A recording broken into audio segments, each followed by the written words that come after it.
في الأسبوع قبل الماضي تحدثت مع الناشط السياسي والديني والاجتماعي الدكتور يحيى باشا عن واحدة من أكثر المواضيع في المجتمع الامريكي إثارة للجدل، موضوع الإجهاض.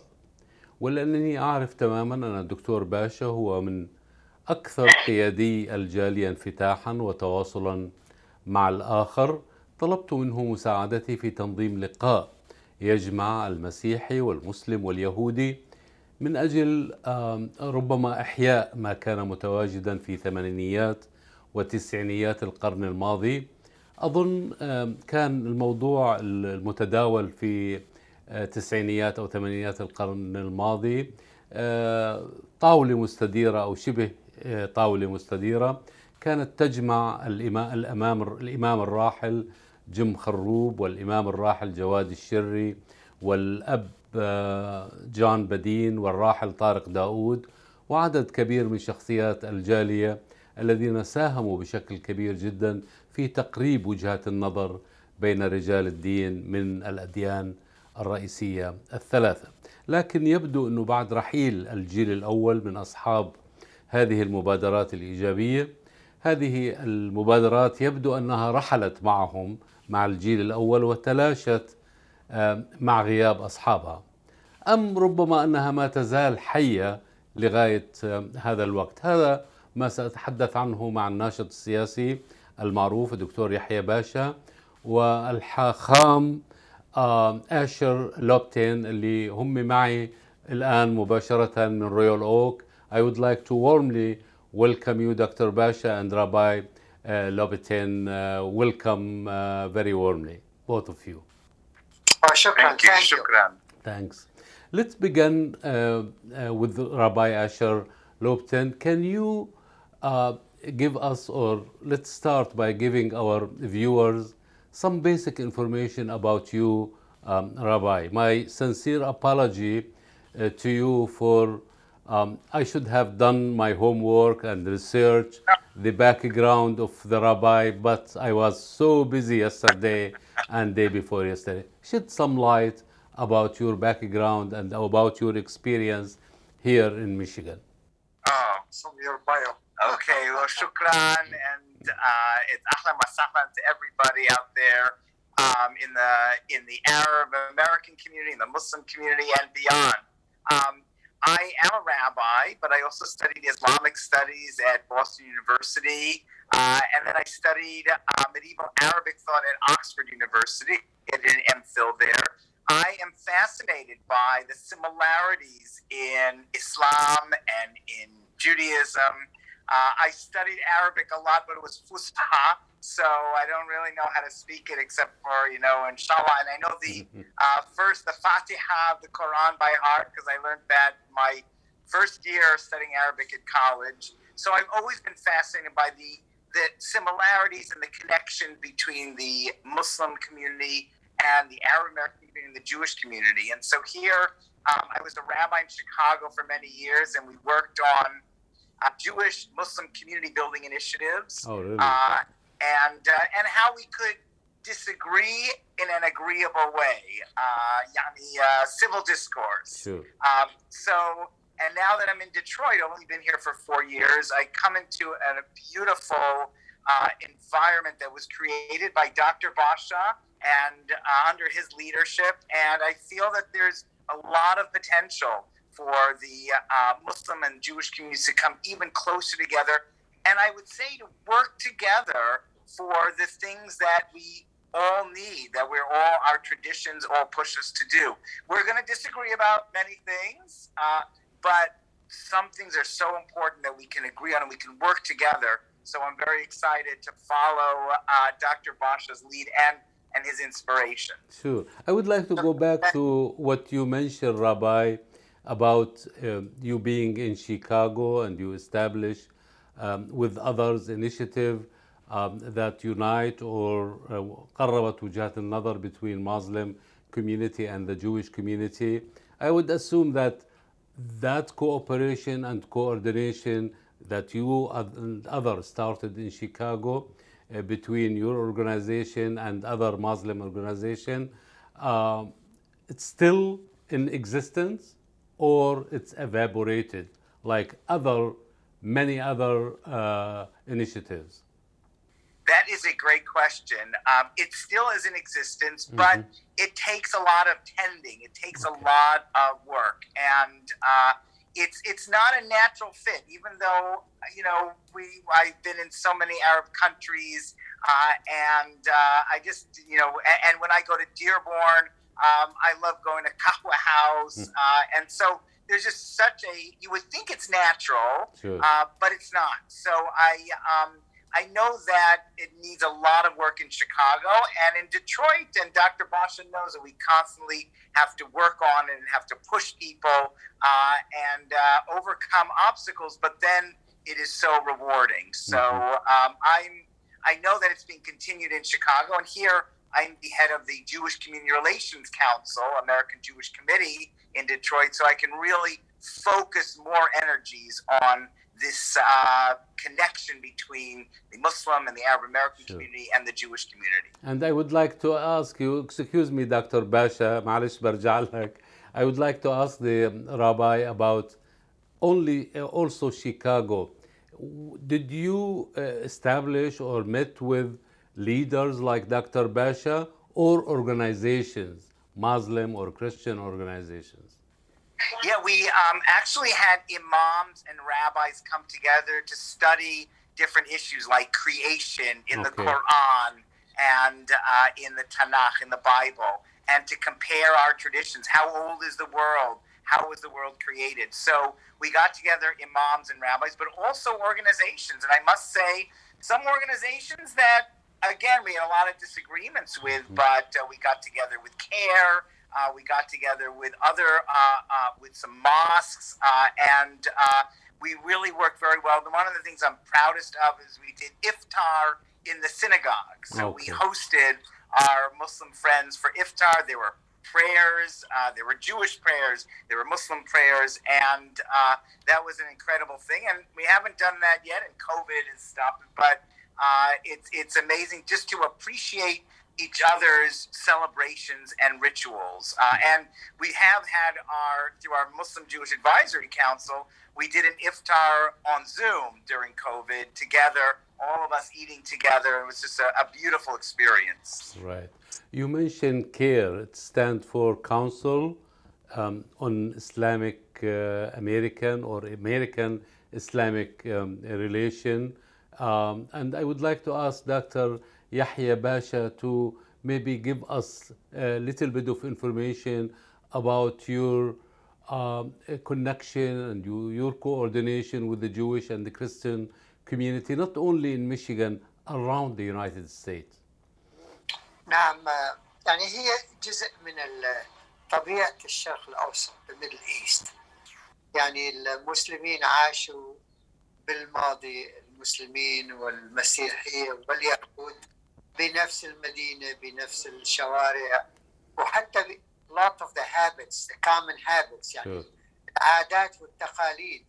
أنا كثير أوقات كل ما تعلمت مزيد عن المسيحية واليهود أشعر أن الإسلام هو امتداد أو ورثوا، يعني inherited كثير من الشغلات المسيحية واليهود بيتعاملوا فيها أو بيعتقدوا فيها. حتى بعض الكلام، بعض العبارات هي مشتركة ما بين الأديان. يعني ذلك والمنطقة أنا اللي عشت فيها بمدينة حما، على الرغم أنه حما مدينة محافظة، المنطقة أكثر كان فيها مسيحية وأرمن وشركز، يعني كل الأقليات موجودة بالحارة اللي كنا عايشين فيها. Very diverse, yes. Yeah, very diverse. لذلك يعني كان هي نوع من الكونتينيوتي والبليجرز. حتى هون البزنس تبعي في كثير من الأقليات الموجودة من كل أنواع الأماكن في العالم. يعني هي نوع من السعادة. للإنسان بيحسن بيتعامل مع الإنسان الآخر، على الرغم إنه هو بيعرف إنه عنده شغلات مختلفة عن الشغلات معه. يعني people can deal with each other, even so they know some differences, but there is so much coming out. Sure. God created us to Sure. to serve each other. I would like to ask you and ask the Rabbi also about the most important issue or issues facing your community nowadays, the Jewish community and the Muslim community. What you are tackling nowadays, what are the most important issue that you are talking about on daily basis? يعني أنا رابي if you want to speak but أنا بجتمع وبسمع الأحاديث وبقرأ الإيميل والتكست والستيتمنتس. أظن كثير من الأشياء العبارات خاصة خلال السنوات الأخيرة وحتى من الوقت اللي اجيت على أمريكا في lack of comfort بالجنرال population either مع الفورن بورن people اللي ولدوا بالخارج أو الناس اللي لهم الأقليات هن مثلا السود العكس أو العرب أو المسلمين أو اليهود. لذلك تجد باستمرار عبارات الإسلاموفوبيا الأنتي سيميتيزم وبعدين بتلاقي كثير من الشغلات والتصرفات حتى بتصرفات بعض الأمن رجال الأمن أو أحاديث الزعماء السياسيين أوقات تشعر إنه فيها نوع من قلة الفيرنس والمعرفة. يعني you don't feel إنه العالم بيتعاملوا معك بطريقة صحية سليمة 100%. لذلك أنا بلاقي من واجبي إنه أشتغل أكثر وأخدم أكثر العالم كلياتهم واللي بيرضى يعني that's what my optimal goal. Whoever accept and whoever reject I show them I'm better than what I am better what he thinks. Sure. I think it works على long term بس لا يزال it's continue to be with time a proof that minorities take long time to overcome. And I studied the history.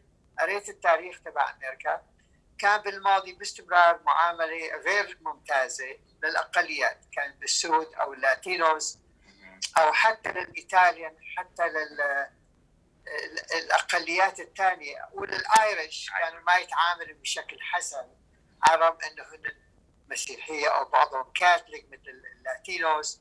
يعني تأخذ وقت طويل والشعور بالعلوية أو الطبقية يعني هو موضوع مؤلم أوقات يعني بيسيء للإنسان بقلبه من جوا بس واحد بده يتغلب على الأمر ما يقولوا الأمريكان by the bullet keep going.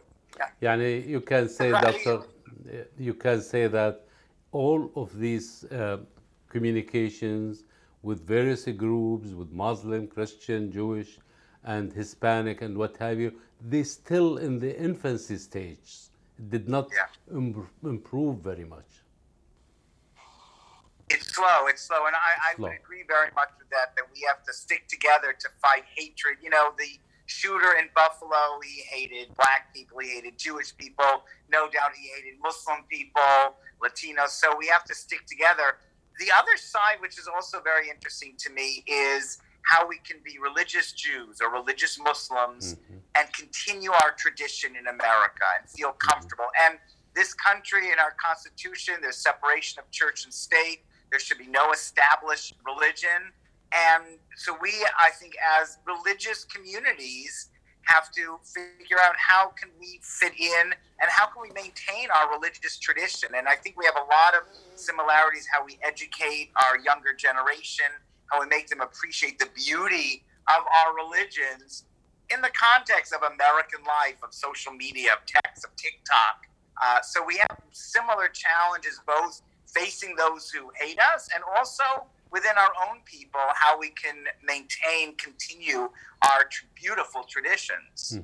I would like to ask maybe your opinion and your perspective about the recent issue that was publicized a lot when the Supreme Court ruled that school in Washington, D.C., in the Capitol, the Supreme Court decided or made a decision that the school is wrong because it's punched a school football coach for praying in the field after the game ended. The Supreme Court stated that the school discriminated against that particular coach. I think his name is Kennedy or something like this. Now, maybe 2 days later, Detroit Free Press or Detroit News published article or maybe opinion or editorial, I don't remember, encouraging Jewish and Muslim community around the United States to support this Christian man, the coach. However, both sides, to my knowledge, did not react. I read somewhere that CARE condemned the behavior of that coach. What do you think? Go ahead, Rabbi. Okay, well, as you know, as an Orthodox Jew, I think there are two things to balance. One is we love prayer, we love people, and students should be inspired by God and by their religions.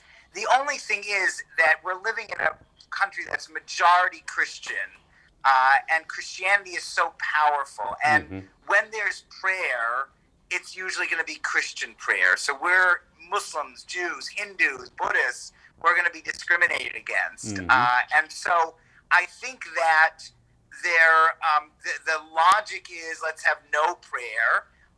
I think if we are living with this Supreme Court decision that is allowing freedom of expression, then schools have to be very careful to show that how Muslims pray, how Jews pray, how Hindus pray, and to be very proactive in that way. So I understand the logic of the court. It'd be safer for us, I think, as Jews and Muslims to say no prayer. But once that court is allowing it, now the schools have to step up and educate people that Jews and Muslims, we believe differently about Jesus.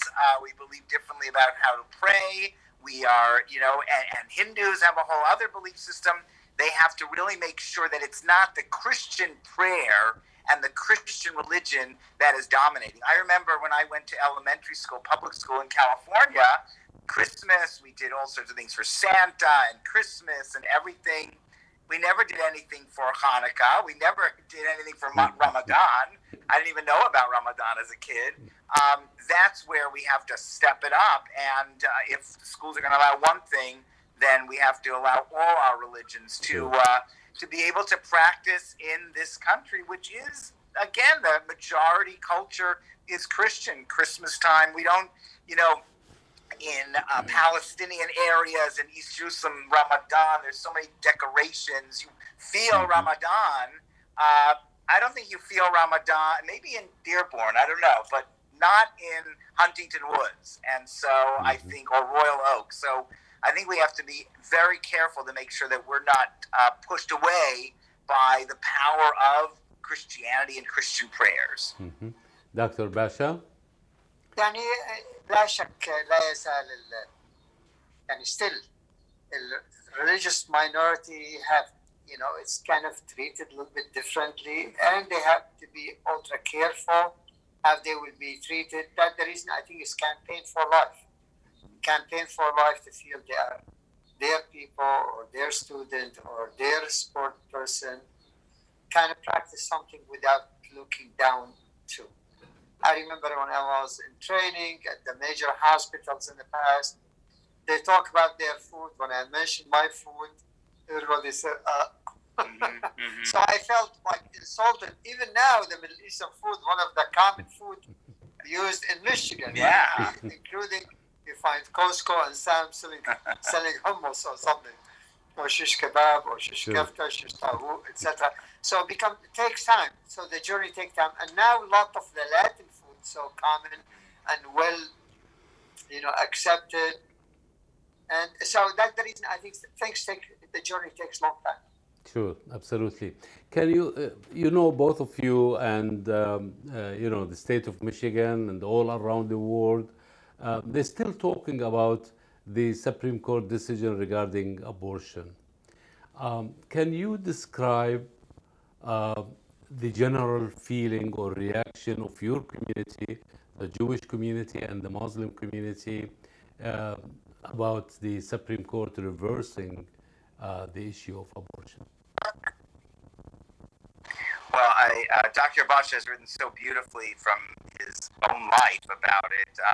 The only thing I would add at how the Jewish community feels very strongly that there needs to be separation of church and state in America, and that when a woman is allowed to have an abortion, should not have an abortion, how many weeks, that's a religious issue, and a Muslim woman should feel free to ask her imam, and a Jewish woman should feel free to ask her rabbi, or ask her conscience, or consider her own faith.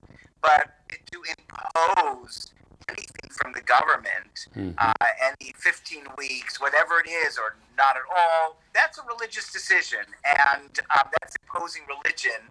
And so I think the Jewish community really feels very strongly that we have thrived in America because of separation of religion and state, and that needs to be maintained. And therefore, this, Roe v. Wade was a different decision based on privacy, but really the key thing is to keep religion out of the state area and let it stay where it should be in people's communities. And so I think even the Orthodox community, which has not really made such a strong statement against the decision, I think they would want also to be allowed to perform abortions when Judaism allows it under Jewish circumstances, which is different than what the Catholic community would want. So that's really the feeling, and the Jewish community really feels very deeply about this. And all my Jewish friends were so touched by Dr. Basha's personal story, which was just so sad and powerful. Is it, Dr. Basha, discussed thoroughly in our community, particularly in the Muslim American community?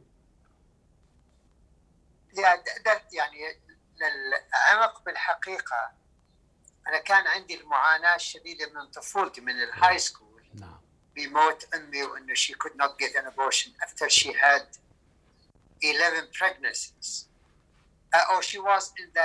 She had on the 11th pregnancy and she had a couple of miscarriages. ورغم ذلك and she was very sick, كانت مريضة دوم.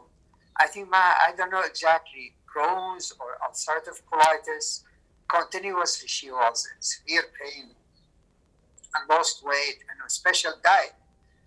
And she could not get it. I think also one side is the government dominance in the issue, and the other the people understanding of culture and religious, and also the dominance of certain views could make it mission impossible for women to control her destiny. I know كان بالماضي دوم الرجال يعملوا القرار للنساء. يعني old culture, the men all time want to dominate the views or the practices.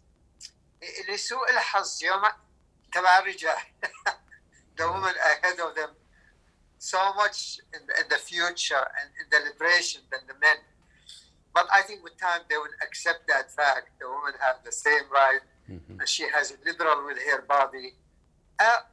المرأة المتدينة, the religious woman, ما بدها تسوي abortion, تسأل الرابع تبعها أو الإمام أو الشيخ أو the priest, Father George, or somebody else. What do you think?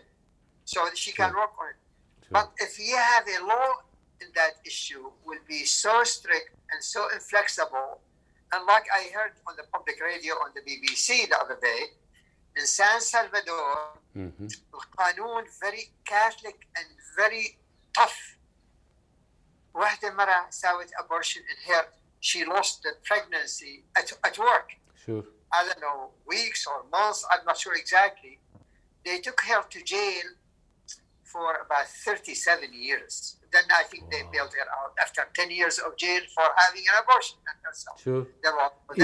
Even doctor, in Japan, the very sophisticated, very advanced country, no woman can have abortion without the permission of the husband or the brother or what have you. Yeah. And I was shocked to learn that. But I would like to, I cannot but ask about, especially the rabbi, about what's happening in Israel, in the Middle East. What is your view on the current situation in Israel?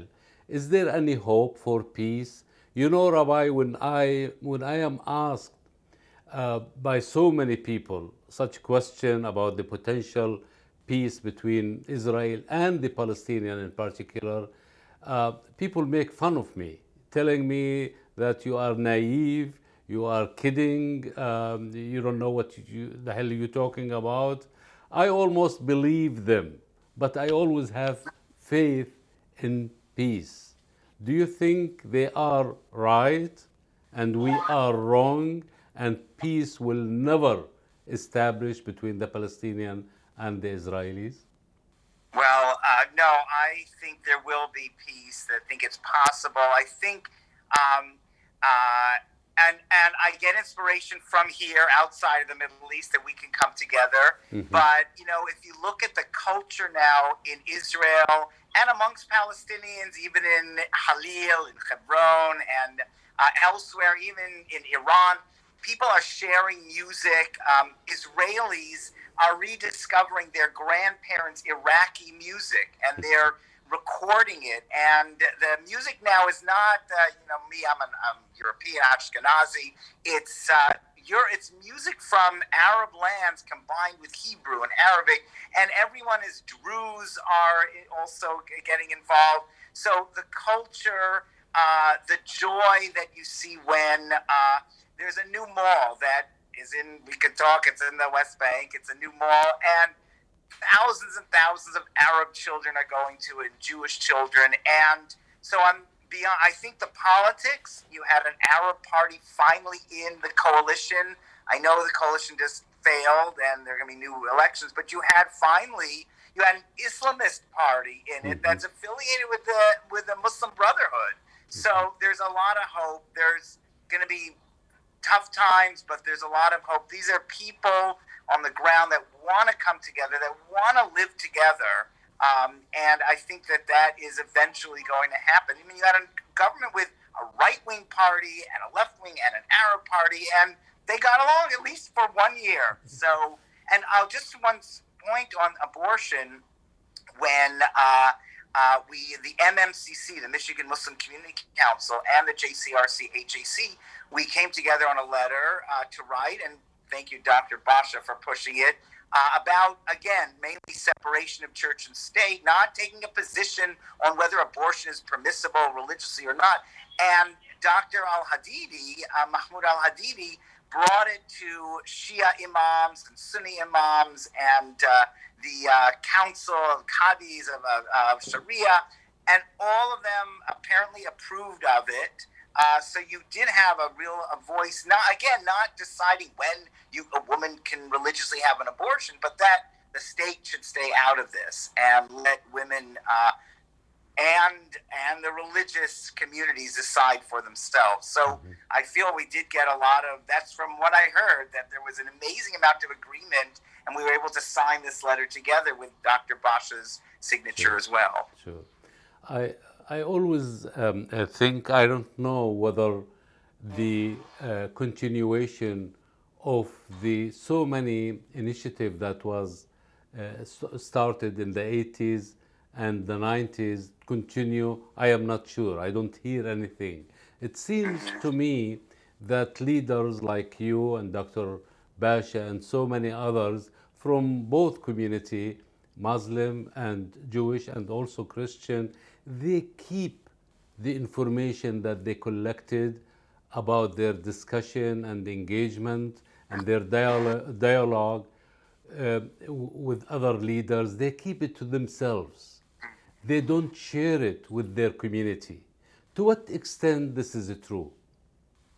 That's why we don't see positive reaction from the grassroots, from the people, whether at the university, educational institution, high schools. We don't see that enthusiasm about engagement like among the leaders. أنا بظن إنه الأمر هذا cultural mindset. I think it takes time to get the issue to be taking over the whole community. يعني مع الوقت I think مجموع الجالية بيدخل بهالمواضيع اللي فيها أعمار الوصول والجسور بين الناس وبين المجموعات الدينية بين المجموعات، بس بياخذ وقت. تغيير المجتمع والكالتشر بياخذ وقت طويل، بس أنا بظن الأمور بالاتجاه السليم. حتى أنا بظن بالشرق الأوسط على الرغم أوقات نرى الأمور صعبة جدا ومؤلمة جدا، الخلاف الشديد، بس يعني هو مو بس بين العرب واليهود أو المسلمين واليهود. بقلب سوريا بتلاقي الدم والقتال، ونص سوريا هلا مهجر بالخارج. العراق فيها أعداد هائلة من الناس المظلومين كانوا لساتهم الآخرين. يعني حتى بمصر مو مستقرة الأمور، ولا بالسعودية ولا بغيرها ولا سواء، ولا حتى بالخليج والإمارات. أكثر الناس اللي بيروحوا بالشغل بيبقوا يشتغلوا 50 سنة ما بياخذوا هنيك جنسية، الإقامة بتنتهي بعد 10 أيام ما يطلعوا مرات البلد بيقولوا مع السلامة. يعني لا يزال في نوع من الوقت حتى الشرق الأوسط يمشي باتجاه السليم. بس بدها شغل كثير، بدها شغل كثير. It takes time. As long as it's Rabbi, do you have any views about this particular issue? Let me ask you, do you share any information that you have with Dr. Basha and other Arab American or Christian or Muslim leaders with your community? To what extent? Absolutely. I have a big mouth and I want to publicize this. And so all the letters that we've written together, sometimes it's a letter about the Middle East. We wrote a letter about we want an investigation into the shooting of the reporter, Shireen Abu Akleh. Yes. And sometimes it's local, sometimes about Buffalo. All these letters I try to publicize as much as possible. Sometimes they're printed up in the Detroit Jewish News. I hope that your show gets a lot of publicity, and I think that my theory is also that people like bad news, and the media likes bad news in general. So they like that they're fighting together, that this one is anti-Semitic, and then communities there's tension. People aren't as excited by good news. I found this, by the way, with Jews and Jews getting along. When we had Reform and Orthodox Jews, no one was interested in that. They want to see Jews fighting. So likewise, so I think that's a challenge. But honestly, whatever we can do to get this message out, if we can have visits to Kahwa House in Dearborn, if we can wherever it is. We're actually working on something with the Hamtramck community about Jewish Yemeni art and Arab Yemeni art. So, whatever it is that we can get the message out. And I know there are some people in the Jewish community who will push back and say, well, it's a lot of talk, but is it real? But it is real, and it is moving us, and it's an inspiration that will permeate, will spread, I think. I wish I have all the time in the world to have you, both of you, for hours and hours. It's a great pleasure having both of you, Dr. Basha, on my program. I do appreciate you and your colleague, the Rabbi, and I would like to have you send a message, Dr. Basha, to the Jewish community and the Rabbi to the Muslim and to the Arab American community. Thank you. We make statements all the time and we converse in public. Many times I have an event for Arab or Muslim or Syrian or Middle Eastern. I invite our friends in the Jewish community, and hopefully that thing will continue and become widespread. I remember going to Dr. Basha's holiday dinner 3 years ago. So that's when I first met him. And, we need each other. We are better. The Jewish community is better when it connects with the Muslim and the Arab American community. We'll be better people. We'll have a better community. So we need each other. Please, it's an enriching experience. It's a better experience when we're united and talking to each other and working together. So that's really the message that I would like to send. Again, I really appreciate you being with us and talking directly to our community. I thank you very much, and hopefully we'll have you again in the near future. Thanks. Thanks, William. Thank you. Ma salama.